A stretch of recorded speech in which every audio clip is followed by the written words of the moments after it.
2월 15일 하나님이 주신 말씀 읽겠습니다. 요한복음 6장 13절 말씀입니다. 함께 읽겠습니다. 시작. 이에 거두니 보리떡 5개로 먹고 남은 조각이 12바구니에 찼더라. 아멘. 오늘 오병이어의 기적을 통해서 오늘은 구세주이신 예수 그리스도께서 얼마나 우리에게 풍성하신 분이신지를 함께 깨닫기를 원합니다. 오병이어의 기적은 마태복음, 마가복음, 누가복음, 요한복음 이 사복음서 모두에 다 기록되어 있는 사건입니다. 요한복음은 오병이어 사건이 6월절이 가까이 온 시점에서 일어난 것을 유일하게 밝히며 시작합니다. 요한복음 6장 4절을 보겠습니다. 시작. 마침 유대인의 명절인 6월절이 가까운지라. 요한복음에만 이 6월절이라는 표현이 있습니다. 요한복음은 다른 복음서와 달리 6월절이라는 표현을 특별하게 다룹니다. 6월절은 그 기원이 어떻습니까? 출애굽 때이죠. 이스라엘 백성들의 그 출애굽 때 어린 양의 피를 문설주와 좌우 임방에 바른 것에서 6월절이 유래가 되었습니다. 다른 복음서에는 어린 양이라는 말이 나오지 않는데 이 요한복음에는 어린 양이라는 표현을 그 요한복음서에서 다루고 있죠. 예수님을 향해서 쓰고 있습니다. 요한복음 앞부분에 보면 세례 요한이 세례를 받으러 나오시는 예수님을 향하여 이렇게 말하죠. 보라, 세상 죄를 지고 가는 하나님의 어린 양이라고 했습니다. 그렇게 요한복음 자체가 이러한 6월절의 개념, 또 어린 양의 개념, 이것을 생각하면서 기술하고 있다는 것이죠. 그래서 요한복음은 어린 양의 복음이고 하나님의 아들의 복음입니다. 예수님의 신성에 중점을 둔 복음서입니다. 그래서 6월절이 가까웠다라고 언급하며 시작하고 있습니다. 6월절이 가까웠다라고 표현함으로써 오늘 오병이어의 기적이 일어난 이유가 바로 예수님이 6월절의 어린 양으로 희생당하시고 우리의 양식이 되셨기 때문임을, 그것 때문에 일어난 기적이다라는 것을 나타냅니다. 오병이어의 그 기적이 일어난 그 장소적인 배경은 디베랴 갈릴리 바다 건너편에 벳세다라는 곳이 있습니다. 그곳에서 일어났습니다. 큰 무리가 예수님을 따르고 있었습니다. 그때 예수님은 제자 빌립에게 물으십니다. 요한복음 6장 5절부터 6절 말씀입니다. 시작. 예수께서 눈을 들어 큰 무리가 자기에게로 오는 것을 보시고 빌립에게 이르시되 우리가 어디서 떡을 사서 이 사람들을 먹이겠느냐 하시니, 이렇게 말씀하심은 친히 어떻게 하실지를 아시고 빌립을 시험하고자 하심이라. 예수님이 정말 떡을 사려고 이렇게 물으신 것이 아니다라는 말씀이죠. 친히 어떻게 하실지를 아시고 빌립을 시험하고자 하심이라. 빌립의 그 믿음을 시험하고자 하신 것입니다. 예수님은 이 큰 무리를 어떻게 먹이실 것에 대한 생각이 이미 있으셨지만 빌립을 시험하셨습니다. 문제 앞에서 우리의 믿음이 어떠해야 하는지를 가르치기 위해서이죠. 왜 12제자 중에 빌립을 시험했냐 하면, 빌립에게 물어보셨냐 하면 빌립이 이곳 벳세다 출신이었기 때문에 그렇습니다. 빌립은 누구보다도 이 지역 사정을 잘 알고 있었습니다. 빌립은 딱 봐도 판단이 섰던 사람이었죠.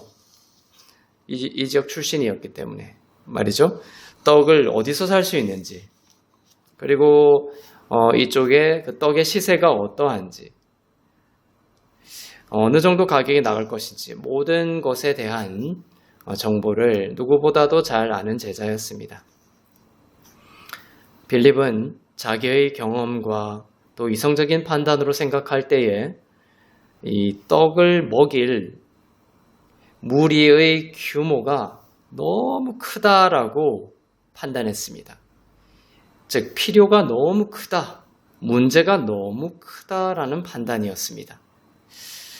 요한복음 6장 7절을 보겠습니다. 빌립이 대답하되 각 사람으로 조금씩 받게 할지라도 200데나리온의 떡이 부족하리이다. 200데나리온의 떡으로도 사람들 조금씩 나눠줘도 그것으로도 부족할 만큼 무리의 규모가 너무 크다, 필요가 너무 크다, 문제가 너무 크다라는 것입니다. 200데나리온. 한 데나리온은 당시 일반적인 하루 일당이었습니다. 200데나리온은 노동자 평균 연봉의 3분의 2 정도 되겠죠. 오늘날로 치면 2천만 원에서 3천만 원 정도의 금액입니다. 2, 3천만 원 정도로 떡을 해서 각 사람에게 조금씩 밖에 안 돌아갈 것이다 라고 했습니다. 자, 우주를 창조하시고 스스로 존재하시는 분 앞에서 어떤 단어를 쓰고 있죠? 조금씩이라는 말을 할 수 있을까요? 각 사람에게 조금씩 이렇게 먹일지라도 부족하다. 빌립은 그분이 누구신지가 아니라 자기 눈으로 보이는 대로 판단하여 조금씩이라고 생각했습니다. 예수님이 누구신지에 대한 생각보다 문제와 또 그 필요가 더욱 컸던 것이죠. 그의 생각 가운데. 빌립의 문제는 하나님이 하시기에는 우리의 필요가 너무 크다라는 생각이었습니다. 하늘의 별을 매다신 분께 이 말이 정말 맞는 말일까요? 말씀 한마디로 무에서 유를 창조하시는 분 앞에서 그 예수님이 계시지만 조금씩밖에 안 돌아갈 정도로 먹일 사람이 너무 많아 큰일이다 라고 하는 것이 정말 맞는 말일까요? 예수님은 지금도 온 우주를 다스리시고 지구의 모든 사람들을 먹이고 계시잖아요. 하늘의 새와 들판의 백합까지도 기르고 계시는 분이십니다. 필요한 것이 너무 많은데 나의 기도 제목은 너무나 많은데 하나님께는 역부족일 거라는 생각이 빌립의 생각이었던 것입니다. 그러나 하나님은 어떤 분이십니까? 마태복음 19장 26절을 보겠습니다. 시작. 예수께서 그들을 보시며 이르시되 사람으로는 할 수 없으나 하나님으로서는 다 하실 수 있느니라. 아멘. 믿으십니까? 문제가 너무 크게 느껴지고 그것에 집중하다 보면 예수님이 보이지 않는 경우가 있습니다. 우리에게는 이런 믿음이 필요하죠. 문제는 클지 모르지만 하나님은 더욱 크다라는 믿음입니다. 사람으로서는 할 수 없으나 하나님으로서는 다 할 수 있느니라 예수님의 말씀이에요. 능치 못함이 없으신 하나님 앞에서 이 문제는 아무런 문제가 되지 않는다라는 것을 우리가 믿기를 원하십니다. 빌립은 문제와 필요가 주님보다 더욱 크다라는 생각이었다면 또 한 사람이 등장합니다. 안드레가 등장합니다. 안드레는 하나님이 우리에게 주신 공급이 너무나 적다라는 또 생각이었습니다. 요한복음 6장 8절부터 9절을 보겠습니다. 시작. 제자 중 하나 곧 시몬 베드로의 형제 안드레가 예수께 여짜오되 여기 한 아이가 있어 보리떡 5개와 물고기 2마리를 가지고 있나이다. 그러나 그것이 이 많은 사람에게 얼마나 되겠사옵나이까. 너무나 역부족이다라는 것이죠. 우리에게 있는 것이 오병이어밖에 없습니다. 이렇게 말하고 있어요. 공급이 너무 적다라고 생각하고 있습니다. 자, 원문으로 보면 작다라는 표현이 2번이나 나옵니다. 아이도 작은 아이라고 표현되어 있고 작은 아이가 가져온 것이고 물고기도 작은 물고기다 이렇게 원문으로 표현되어 있어요. 그 작은 물고기가 또 2개밖에 안 된다라는 것이죠. 또 보리떡도 있었지만 이 보리떡은 참 거친 음식이었습니다. 그리고 이 거친 음식인 보리떡이 또 5개밖에 없었습니다. 그래서 오병이어였죠. 이것으로 5,000명 이상을 먹이기에는 턱없이 부족하다라고 안드레는 말하고 있는 것입니다. 내 인생을 살아가기에 하나님이 나에게 주신 것이 너무나 적다. 그것과 유사한 말이 되겠습니다. 그러나 아무리 작고 또 적은 것이라도 예수님 손 안에 있으면 결코 작고 적은 것이 아니다라는 것을 하나님이 가르쳐 주시고자 하는 것입니다. 아주 작고 적은 것도 하나님께는 하나님 손에 들리면 많은 것이 됩니다. 모세의 경우에도 그랬죠. 하나님은 모세를 떨기나무에서 만나 주십니다. 모세는 살인자였죠. 전과자였습니다. 사람을 죽이고 왕실에서 도망쳐 나와 아무것도 없었습니다. 왕자의 자리도 없었고 왕실의 혜택과 힘도 없었습니다. 아무것도 없었습니다. 그 모든 것을 떠나 편벽한 사막에서 양치는 사람이 되었습니다. 떨기나무 앞에 섰을 때 그는 하나님 앞에 무릎을 꿇고 말을 더듬었습니다. 말도 못하는 사람이었죠. 그때 하나님이 물으셨습니다. 모세에게. 오늘 여러분에게도 물으시는 것입니다. 하나님이 이렇게 말씀하셨습니다. 모세야, 너의 손에 든 것이 무엇이냐? 모세의 손에는 양치는 초라한 지팡이 하나가 들려 있었습니다.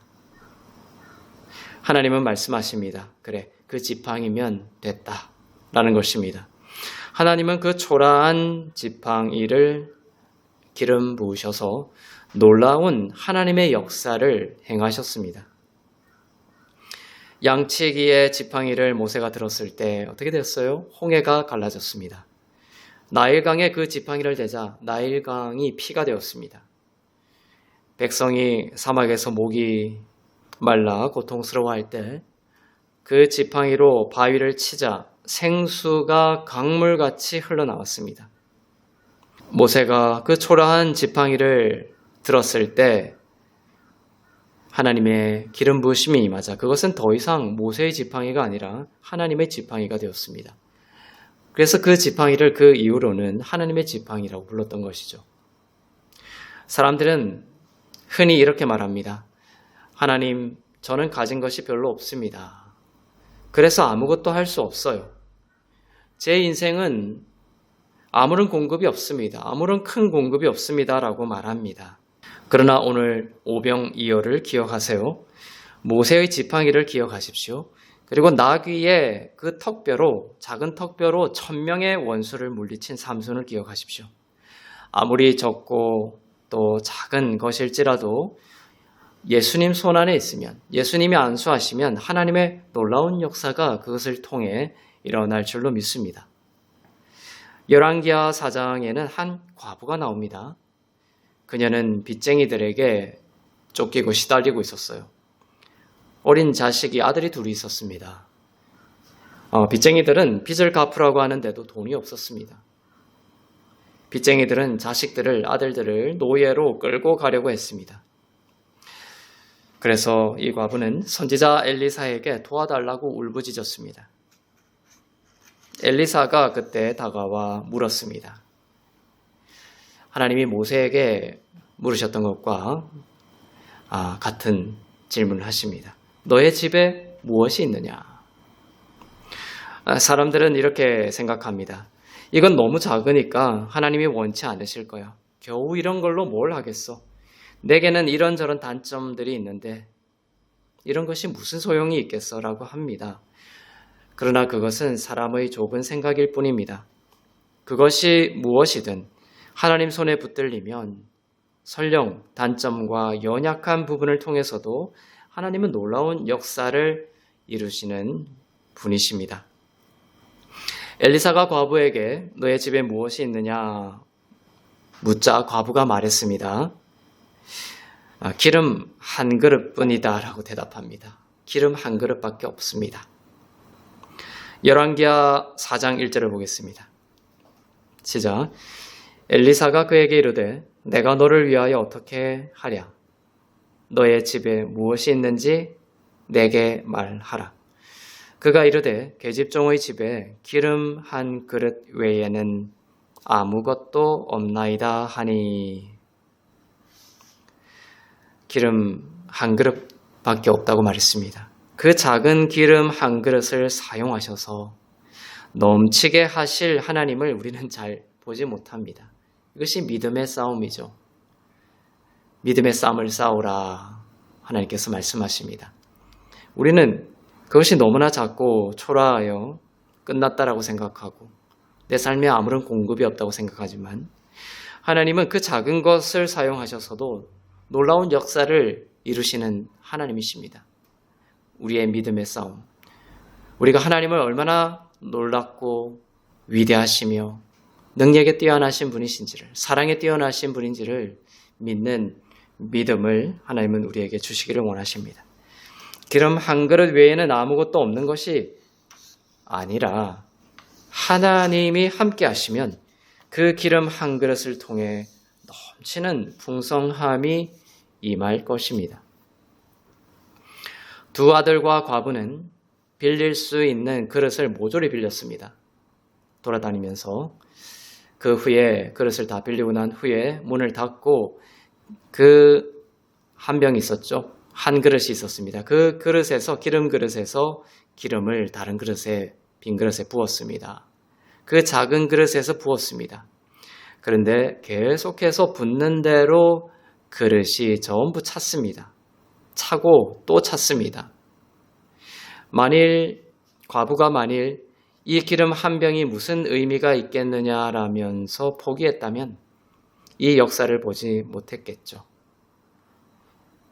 이 작은 기름 한 그릇을 감사하고 또 축복하고 예수님께 올려드리며 맡기는 우리가 되기를 원합니다.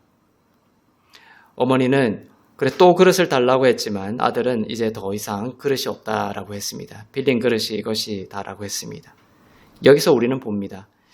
언제나 하나님의 공급하심과 역사하심이 무엇보다 크다? 문제와 필요보다 크다라는 것을 우리는 봅니다.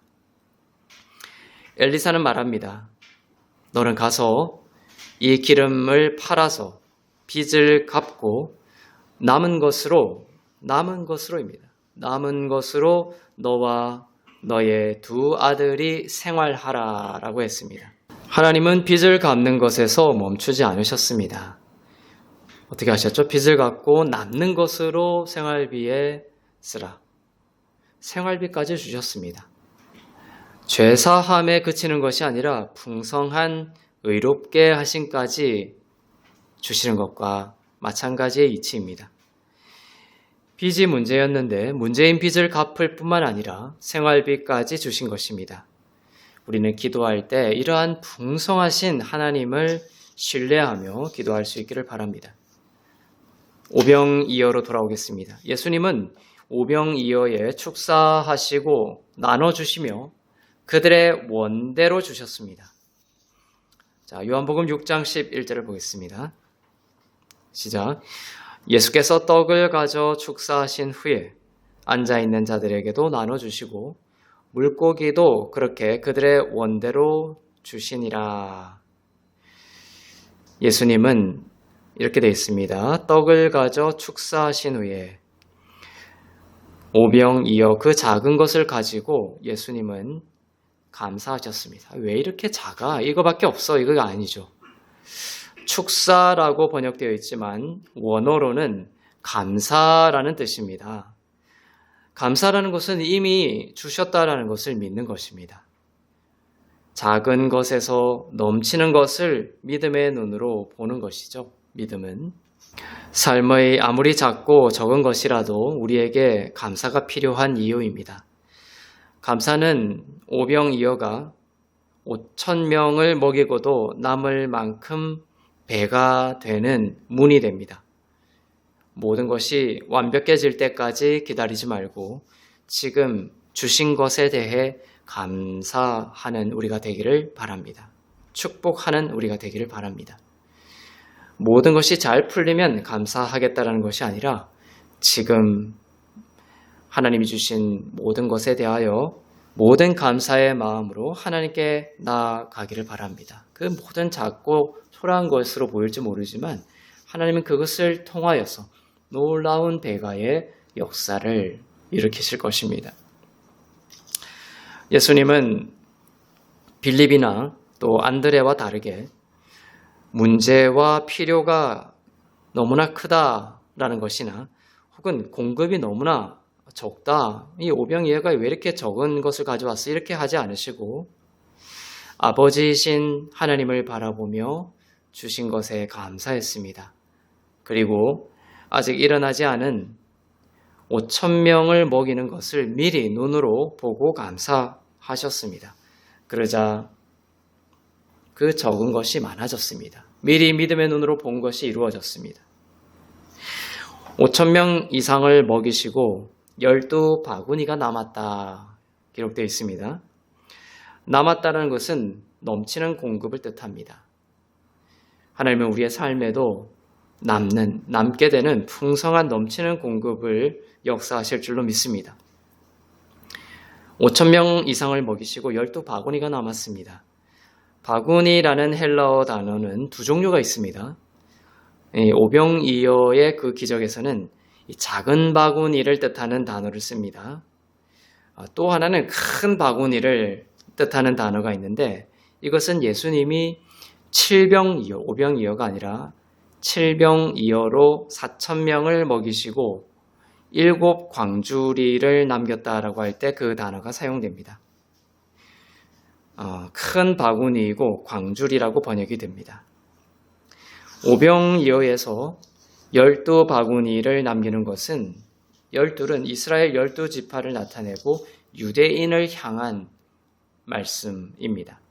그리고 7병이어에서 7 광주리를 남기는 것은 이방을 향한 말씀이에요. 7과 12의 관계 속에서 7은 이방을 나타내고 12는 유대인을 나타냅니다.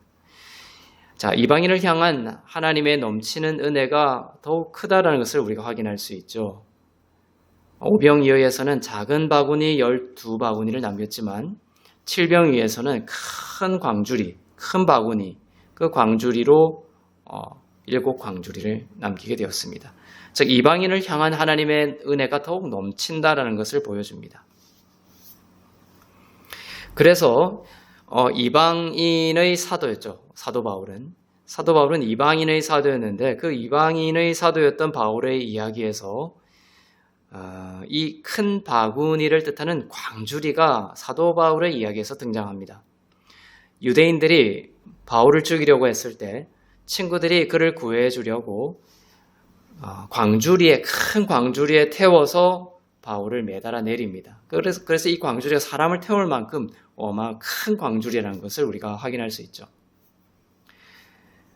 사도행전 9장 25절 말씀입니다. 시작. 그의 제자들이 밤에 사울을 광주리에 담아 성벽에서 달아내리니라.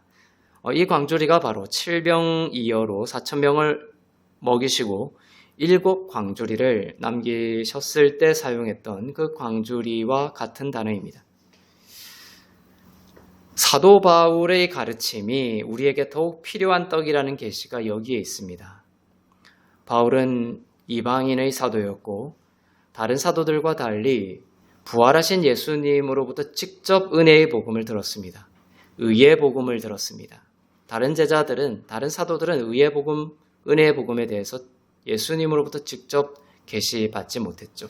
하지만 바울은 직접 부활하신 예수님으로부터 이 은혜의 복음과 의의 복음을 계시받았습니다.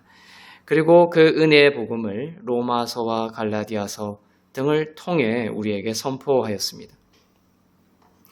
오병이어의 역사도 대단하지만 은혜의 복음 아래에 있고 또 하나님이 주신 의 아래에 있는 자에게 베푸실 능력과 은혜는 일곱 광주리가 될 것임을 보이셨던 것입니다.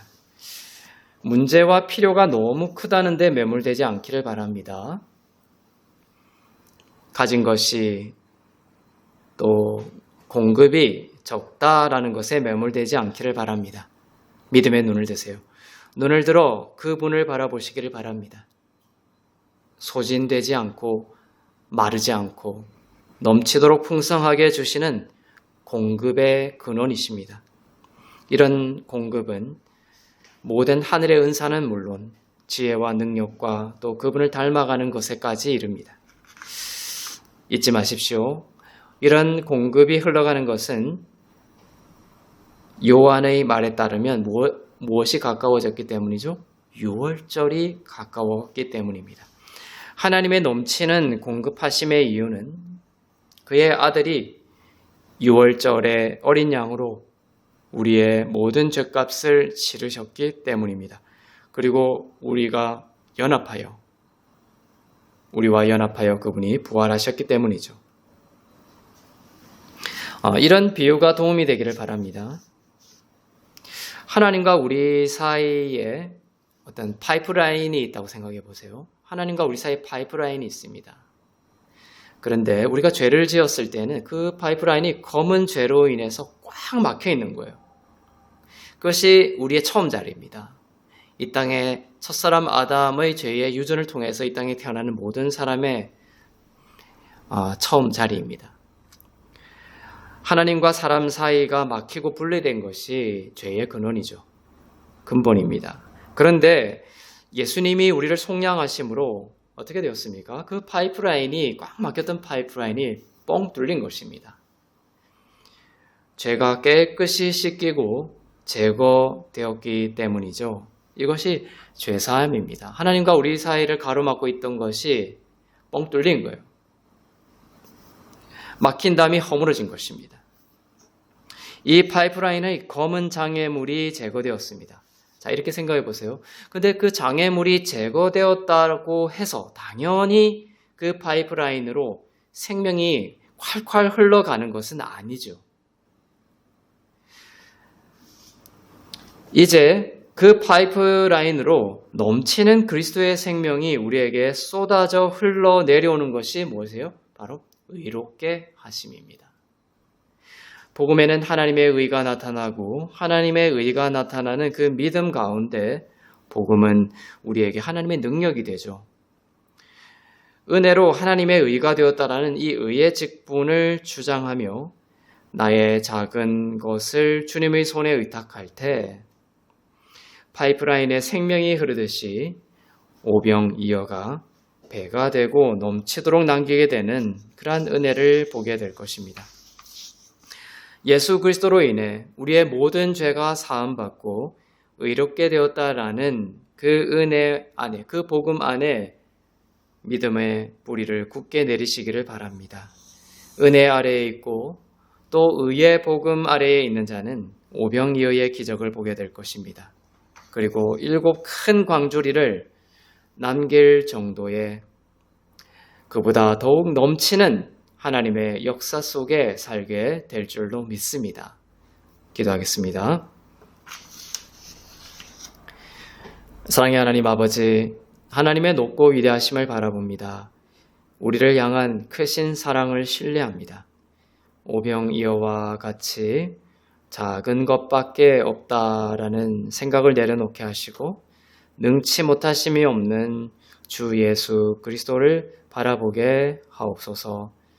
삶의 작은 것도 6월절 어린 양 되신 예수님 안에 있으면 5,000명을 먹이고도 남게 되는 충만이 우리 가운데 흐르게 될 것을 믿습니다. 작은 것에도 감사하고 소망함으로 하늘의 문이 열리는 것을 보게 되는 의의 자녀가 되게 하시고 우리의 인생을 통해서도 오병이어의 기적이 흘러가게 되는 하나님의 나라로 살 수 있도록 축복하여 주옵소서. 전쟁과 재난의 땅에 구원자로 임하여 주시고 육신의 질병으로 아파하는 하나님의 자녀들 예수 그리스도의 보혈로 낫게 하여 주옵소서. 모든 것이 하나님의 은혜임을 고백하며 드린 예물 위에 기름 부으사 쓰이는 곳마다 복음이 전파되고 교회가 세워지고 하나님의 나라가 더욱 온전히 임하게 하옵소서. 감사드리며 이제는 우리 주 예수 그리스도의 은혜와 하나님 아버지의 사랑과 성령님의 위로 교통 새롭게 하심의 역사가 6월절의 어린 양 되시는 예수 그리스도 안에서 많은 이들을 먹이고도 큰 광주리를 남기게 되는 그리스도 안의 충만함을 신뢰하며 살기를 원하며 복음을 붙드는 주 안에서 이롭고 흠없고 거룩한 교회 가운데 선교사님들 가운데 나라와 민족들 가운데 이제부터 영원토록 충만하시기를 간절히 축원하옵나이다. 아멘.